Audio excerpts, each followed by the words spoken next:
Hey everybody, this is going to be the next part to this power source, this external power source that's powering our sun, regarding the electric sun.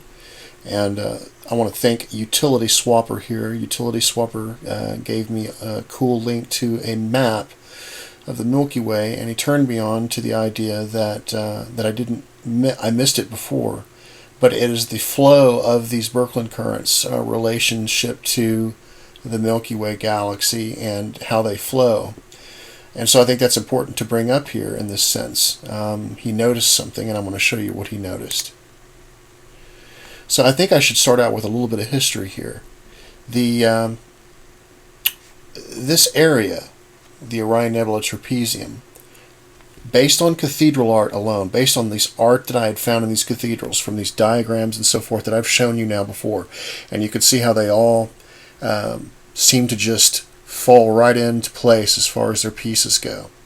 But this is where this goes above and beyond that, because I got instant credibility from this right here. So I've noticed in 2011 that, and I believe it was November of 2011, and you can look through my video history to see this, but based on the cathedral art, I had noticed that I thought there to be some kind of a vortex in the center of the Orion Nebula, in the center of the trapezium.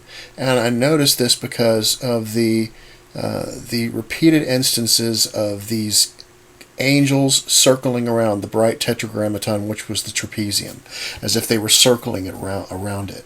There's also a very interesting piece of art called the Triumph of the Name of Jesus, located inside the Mother Jesuit Church, which actually shows the whole Orion constellation pretty much, or the lower part of it, where we have the Barnard's Loop circling into the Orion Nebula itself. So this type of thing that I kept seeing, I was thinking, well, there must be some kind of a vortex or something in the center of this. So I made a few videos based on that, and I was looking for it, and 1 year later, in November of 2012, NASA releases this. They believe there to be a black hole inside the center of the Orion Nebula. And they say if it exists, the black hole would reside somewhere between the four bright stars which mark the center of the Orion Nebula.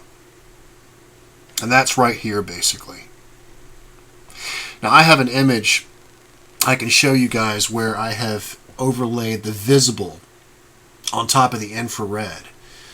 The infrared image, it actually shows that current going all the way up through the trapezium, and if you overlay the visible image on top of it, you can see that the point where the brightest point, or I guess if they call it the pinch, I'm not really sure, but that brightest point is actually located right on top of those trapezium stars. So whatever it is, this vortex, it is actually located somewhere in between the trapezium stars. But the instant credibility came in because I found this thing a year before NASA, and I found it based off of cathedral art.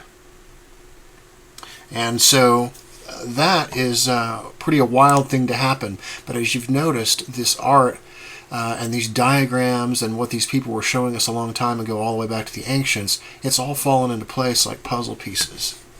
Okay, so now we come back over here to the electric universe. And of course, there's the whole thing with the Birkeland currents versus the black holes. And so it's making more sense that this is something that's obviously electrical. And but there is something regarding the idea that this thing is invisible.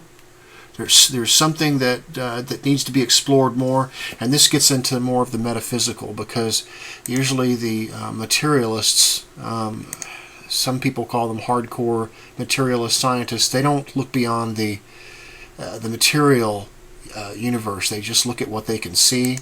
And there's some things that are happening here, as we've seen from the images showing the brain and all this other kind of stuff, that we're dealing with some kind of form of metaphysics here, right? Whether we want to admit it or not, we can clearly see that Michelangelo painted the Orion Nebula, and that he painted a brain, and that's the exact image that we see out there. And this is the same thing that we see in all these esoteric texts describing exactly these things. So there's something here that should be explored by science. But for now, I'm going to feed you guys what I know. So we're going to take a look at the scientific part of this thing. So we come down here to because these black holes are a lot of times falsified, according to the electric universe, as plasmoids or Birkeland currents here. And here's the part that it says electric galaxies may have electromagnetic hearts. And I think that is an important title right there, and we're going to see why, especially when it says galaxy. Because there's a very interesting thing about the Orion Nebula that we're going to see that's very similar to our Milky Way galaxy. So right down here, so I'll just read this part right here. The question for the electric universe is therefore, if black holes don't exist, how do we explain recent observations at the center of our own Milky Way? The well-established study of plasma cosmology shows that galaxies are an electrical phenomenon. It's been found that filaments, arcs, shells characterize the small-scale structure of molecular gas in the galactic center. They are well-documented electrodynamic plasma configurations. A single charged particle in 10,000 neutral gas molecules is sufficient to have the gas behave as plasma, where electromagnetic forces dominate. The conventional theorists admit to no plausible explanations either for the origin of the complex kinematics or for the most peculiar features. Now here's the key part right here. In May last year, I described the plasma focus phenomenon generated at the galactic center by filamentary helical Birkeland currents, flowing in along the spiral arms and out along the galactic spin axis. Now that's the important part. And here's what it looks like right here. And so here's what I wanted to show you. Okay, so this guy passed me this map here.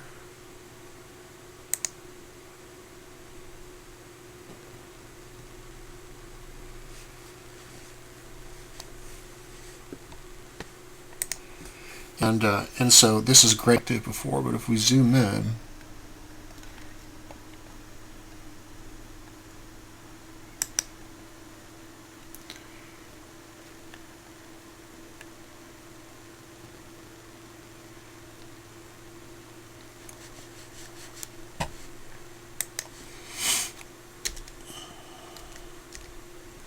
so here is the Orion Nebula, M42, right here. And this is where we are right here.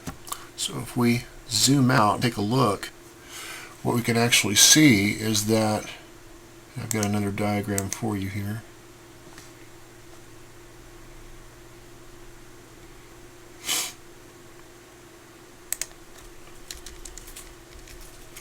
And you'll have to forgive me if I have the red and blue opposite. I'm not really sure how that goes, but so here it is right here. We have M42, which is the blue dot, and we have us, which is the red dot. So I don't know whether it should be red or blue or not. But the point is to show you the flow.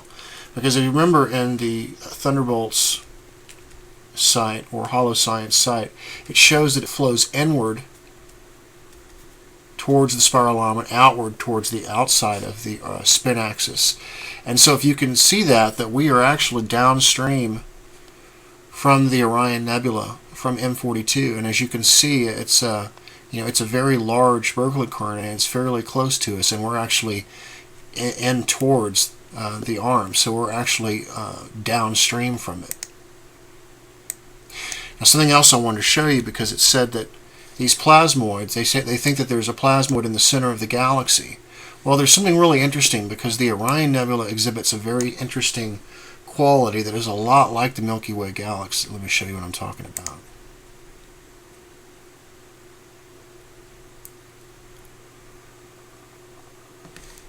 So here's the Milky Way galaxy, and here's the Orion constellation. And as you can see, in both cases, we have something right here in the Orion constellation which looks very similar, except it only has one leg to the Milky Way galaxy.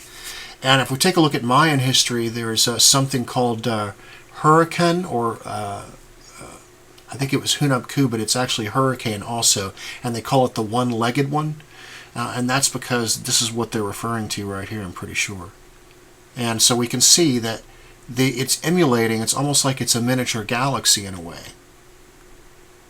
And so where the plasmoid would actually be located right in the center of the trapezium. So, and that would be located in between the trapezium stars. That's where this thing would be located. So let me show you one more diagram, and I'll show you what I was talking about as far as the visible versus the infrared. Okay, so what I've got here is I believe this is the Vista version behind the full color Hubble version right here. But it really shows the current that goes through the nebula. And then I've got this visible version because it really shows you the trapezium stars. So if we zoom in on the trapezium stars, you can see that they're located right here, right? Okay, so the reason I put this visible version on top of it is because I wanted to see where that strongest part was. So if we knock our opacity down on this, and what I used to line everything up was this, the whole bow shock plus this area that you see right here. So you can see they line up with each other. But take a look at, so you see this this line coming through right here, and sometimes it's good just to, we'll take the levels down just a little bit on this so we can really see what's going on.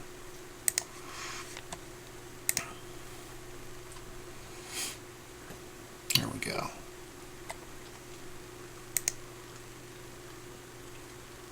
Okay, so there we go. So now you can really see where that would be where the plasmoid is located. And that is located right where the trapezium stars are located, if you see that. So that is right on top of those trapezium stars. Let's zoom in.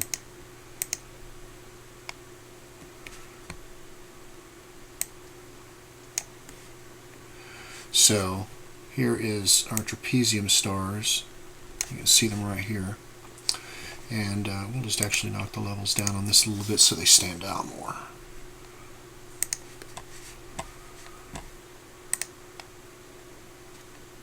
There we go. They stand out a little bit more now. So here's our trapezium stars. And then so if we knock that down, you can see that area sits right on top of the trapezium stars pretty much.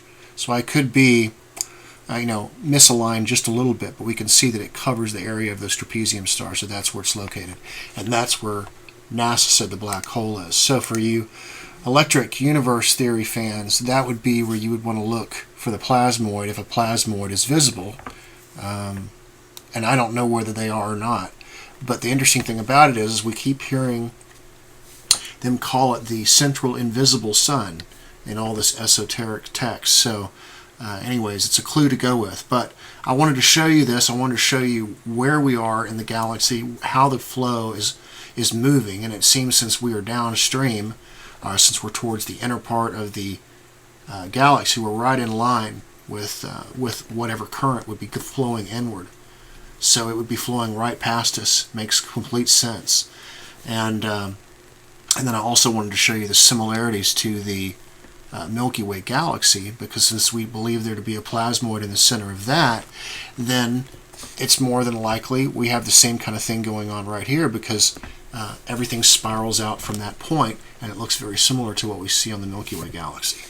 So anyways, you guys take care, and I'll talk to you soon.